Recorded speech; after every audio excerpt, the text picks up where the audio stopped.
Iran ने इस बात का ऐलान किया था कि उसके पास अब एक नया एयर डिफेंस सिस्टम है। और मैं आपको याद दिलाना चाहूंगा, सिर्फ 12 घंटे में ईरान ने अमेरिका के 2 फाइटर जेट्स, 3 ड्रोन्स को मार गिराया था। यानी कि ईरान का नया एयर डिफेंस सिस्टम जो है वो कारगर तरीके से काम कर रहा है। समानांतर तौर पर इस वक्त मध्य पूर्व में हालात बिगड़ रहे हैं। ट्रंप ने ईरान को दिया है 48 घंटे की धमकी, अल्टीमेटम। कहा है स्ट्रेट ऑफ हॉर्मूज पर से अपने नियंत्रण को हटा दो, वरना 48 घंटे के बाद ताबड़तोड़ हमला होगा। ईरान ने कह दिया है आजमा कर देखो, क्योंकि अब ईरान के पास है उसका नया एयर डिफेंस सिस्टम्स। और दूसरी तरफ इसराइल अमेरिका की हरी झंडी का इंतजार कर रहा है, ग्रीन सिग्नल का इंतजार कर रहा है। और जैसे ही अमेरिका उसे ग्रीन सिग्नल देगा, इसराइल ईरान के परमाणु ऊर्जा बिजली केंद्रों पर हमला करेगा। यानी कि जैसे मैंने कहा, हालात बद से बदतर होने वाले हैं, मगर ईरान ने कहा है आजमा कर देखो। और वो अपने नए एयर डिफेंस सिस्टम की बात कर रहा है। क्या है ये नया एयर डिफेंस सिस्टम? इस एयर डिफेंस सिस्टम से जुड़ी जो जानकारी है ना, उसको लेकर रहस्यों का बहुत बड़ा घेरा है। और आज अलग अलग एजेंसीज के हवाले से मैं आपके सामने वो जानकारी लेकर आया हूं जो आपके सामने अभी किसी पत्रकार ने पेश नहीं की है। क्या है ईरान का नया एयर डिफेंस सिस्टम? मगर इस बात का ऐलान किसी और ने नहीं, खातम अल अनबिया के प्रवक्ता ने किया था, आईआरजीसी के एक प्रवक्ता ने किया था। सुनिए उन्होंने किस तरह से कहा था कि ईरान का नया एयर डिफेंस सिस्टम अमेरिका और इसराइल के लिए बहुत बड़ा सिरदर्द बनने वाला है। सुना जाए।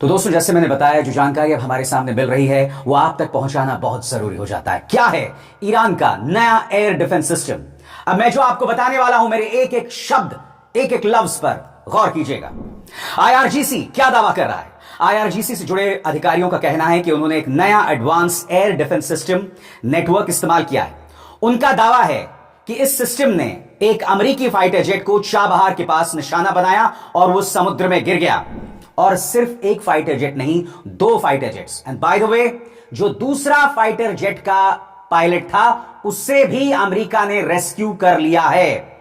यह खबर वहां से आ रही है। आगे इसे ऐसा दिखाया जा रहा है कि अब ईरान अमेरिका और इसराइल की एयर पावर को टक्कर दे सकता है, खासकर अभी चल रही वेव्स वाली ऑपरेशन में। इस वक्त टेक्निकल डिटेल्स क्या है? अभी तक आईआरजीसी ने यह नहीं बताया कि सिस्टम का नाम क्या है, इसकी रेंज, ऊंचाई, रडार या मिसाइल टाइप क्या है। कोई क्लियर फोटो, वीडियो या मलबे का सबूत भी नहीं है। मगर जो जानकारी मिल रही है ना दोस्तों, इसमें 2 एयर डिफेंस सिस्टम्स की बात की जा रही है, या यह कहा जा रहा है कि हो सकता है इन एयर डिफेंस सिस्टम को मॉडिफाई किया गया हो और इसी के चलते ये इतने कारगर साबित हो रहे हैं। एक और थ्योरी जिसकी चर्चा की जा रही है कि इसमें एक रशियन लिंक हो सकता है। मगर जो बड़ी बात सामने उभर कर आ रही है कि यह indigenously made air defence system है जिसमें रशियन मदद हो सकती है। और ये कौन से सिस्टम्स हैं, एक एक करके आपकी स्क्रीन पर। पहला, अरमान, जो कि एक एंटी बैलिस्टिक मिसाइल सिस्टम है। दूसरा, अजारक्श, जो कि एक लो एल्टीट्यूड एयर डिफेंस सिस्टम है। हो सकता है आईआरजीसी जिस नए सिस्टम की बात कर रहा हो वो इन्हीं का कोई अपग्रेडेड या डिप्लॉयड वर्जन हो, लेकिन उन्होंने यह साफ नहीं किया है। दोस्तों, ईरान का ये जो नया एयर डिफेंस सिस्टम है, इसमें रशियन लिंक क्या है, बस कुछ देर बाद मैं आपको बताने वाला हूं। मगर तमाम डिफेंस एक्सपर्ट्स इस नए एयर डिफेंस सिस्टम के बारे में क्या कह रहे हैं, आइए गौर फरमाते हैं। आपके स्क्रीन पर दोस्तों यह है बवार 373। अब उनका कहना है कि ये बवार 373 के नए वेरिएंट्स, जिनमें हर लॉन्चर पर अलग अलग फायर कंट्रोल सिस्टम दिया गया होगा।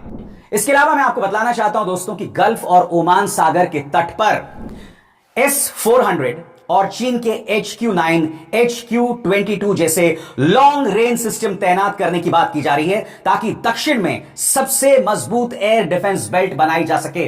तो बड़ा सवाल, ये जो नया एयर डिफेंस सिस्टम है, क्या इसमें चाइना के HQ-9, HQ-22 और साथ ही S-400 की भी मौजूदगी हो सकती है? इसके अलावा दोस्तों, ईरानी एयर डिफेंस सिस्टम्स के और कई लेयर्स हैं और कई परतें हैं।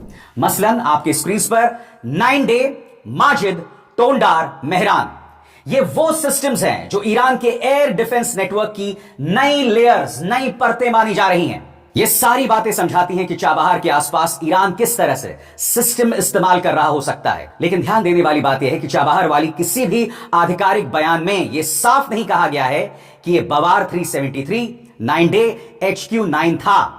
बस इतना कहा गया है कि एक नया एडवांस IRGC का नेवल सिस्टम था जो इंटीग्रेटेड एयर डिफेंस नेटवर्क का हिस्सा हो सकता है।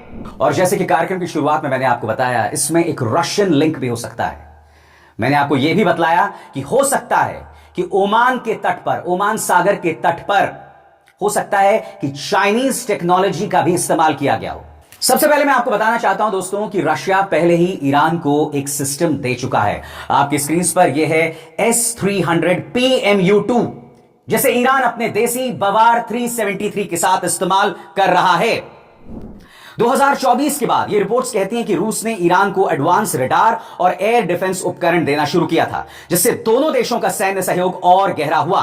इसके अलावा दोस्तों 2025 में एक सीक्रेट डील होती है, और ये डील कितने की होती है दोस्तों? ये डील होती है करीब 500 से 600 मिलियन यूरोस की, और इसमें दोस्तों ये लॉन्चर्स दिए जाते हैं। आपकी स्क्रीन पर ये हैं MK333 वर्बा मैन पैड्स। बताया जा रहा है कि इनकी डिलीवरी 2027 से 2029 के बीच होनी है। मगर मुझे ताज्जुब नहीं होगा दोस्तों अगर MK333 वर्बा, इसके कई प्रोटोटाइप्स या इसकी एक खेप पहले ही ईरान को दी जा चुकी हो, जिसका इस्तेमाल वो अपने एयर डिफेंस सिस्टम में कर रहा हो। आगे मतलब साफ है, रूस की टेक्नोलॉजी और सिस्टम अब ईरान के एयर डिफेंस नेटवर्क में गहराई से शामिल हो रहे हैं। इसके अलावा दोस्तों इस नए सिस्टम के बारे में क्या पता है और किस तरह से इसमें रशियन इंटीग्रेशन हुआ है, इस पर भी गौर फरमाएं। नंबर 1, रूसी रडार प्लस ईरानी मिसाइल लॉन्चर। रूस ने ईरान को एडवांस रडार दिए हैं। थ्योरी यह है कि टारगेट ट्रैकिंग रूस के रडार से, फायरिंग ईरान के सिस्टम से, यानी पूरा सिस्टम एक हाइब्रिड नेटवर्क हो सकता है। दूसरा, रूसी शॉर्ट रेंज सिस्टम का इंटीग्रेशन। रिपोर्ट्स में पंतसीर S1 जैसे सिस्टम का जिक्र आता है। आपकी स्क्रीन पर दोस्तों यह है पंतसीर S1 सिस्टम। थ्योरी यह है कि IRGC जो नया सिस्टम बता रहा है वो असल में पंतसीर जैसा सिस्टम हो सकता है, लेकिन ईरानी नाम से पेश किया गया हो। तीसरा, रूसी डिजाइन से प्रेरित देसी सिस्टम। जैसे मैंने आपको बताया, ईरान का बवार 373 भी S-300 और S-400 से इंस्पायर्ड माना जा रहा है। और इसमें थ्योरी क्या है कि नए सिस्टम में भी रशियन टेक्नोलॉजी का असर हो सकता है, लेकिन बनाया और नाम दिया गया ईरानी। इसके अलावा लो ऑल्टीट्यूड डिफेंस, जिसमें मैन पैड्स नेटवर्क का इस्तेमाल किया गया। वर्बा डील का मकसद है नीचे उड़ने वाले टारगेट्स को रोकना। इसके पीछे की सोच है आगे चलकर ईरान तट और जहाजों पर छोटे छोटे मैन पैड्स नेटवर्क लगाएगा, जिन्हें नया सिस्टम कहा जा सकता है। और यही सिस्टम्स ईरान के काम आने वाले हैं, क्योंकि अमेरिका लगातार धमकी दे रहा है। डोनाल्ड ट्रंप ने अब 48 घंटे का अल्टीमेटम दे दिया है। डोनाल्ड ट्रंप का बयान आपकी स्क्रीन पर। अमेरिकी राष्ट्रपति डोनाल्ड ट्रंप ने चेतावनी दी है कि अगर 48 घंटे के अंदर ईरान शांति समझौता नहीं करता तो उस पर हमले और तेज कर दिए जाएंगे। वहीं तेहरान ने इस अल्टीमेटम को बेबस और घबराया हुआ बताकर खारिज कर दिया है। मैं आपको बतलाना चाहता हूं दोस्तों कि इस्राइल भी इस वक्त अमेरिका की तरफ से हरी झंडी का इंतजार कर रहा है। आपकी स्क्रीन पर रॉयटर्स की इस खबर पर गौर किया जाए। रॉयटर्स के मुताबिक इस्राइल ईरान की ऊर्जा सुविधाओं पर हमला करने की तैयारी कर रहा है, लेकिन अभी अमेरिका की मंजूरी यानी ग्रीन लाइट का इंतजार है। अगर मंजूरी मिलती है तो ऐसे हमले अगले हफ्ते के अंदर यानी सोमवार से शुरू हो जाएंगे या मंगलवार से शुरू हो जाएंगे। और सबसे बड़ी बात दोस्तों, इस्राइल ने उसके पेट्रोकेमिकल प्लांट पर हमला किया है। देखिए उससे जुड़ा ये वीडियो।